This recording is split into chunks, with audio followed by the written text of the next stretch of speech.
तमाम चीज़ों में एक ठहराव आएगा, मतानत आएगी, एक नया रास्ता नजर आएगा। लोगों को ये नजर आएगा कि गरीब औरतें जो हैं उनकी आंखों में जो बेवाएं हैं, उनकी आंखों में जो तमन्नाएं अपनी बेटियों के लिए, वो तमन्नाएं कैसे पूरी होंगी। ये सारा दिन जो आप जीटी रोड पे चलते आए, बलूचिस्तान चले जाएं, खैबर पख्तूनख्वा चले जाएं, सिंध चले जाएं, तो हमारे किसान हैं जो दिन रात मेहनत करते हैं, इनका मुस्तकबिल कैसे बनेगा।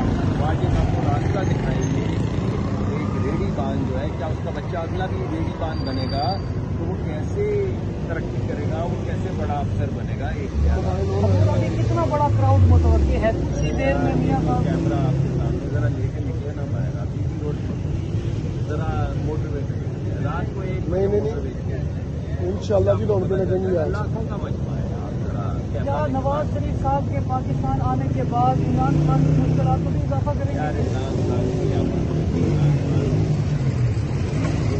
उन्होंने बोया है, वो इमरान खान का काट रहे हैं। नवाज शरीफ का ताल्लुक सिर्फ नवाज शरीफ से है, नवाज शरीफ का ताल्लुक सिर्फ मुल्क से है, नवाज शरीफ का ताल्लुक सिर्फ मुल्क की तरफ से। बाकी कोई गर्ज नहीं, कौन ऑपोजिशन है, कौन। क्या मियां साहब ने कोई डील की है सर?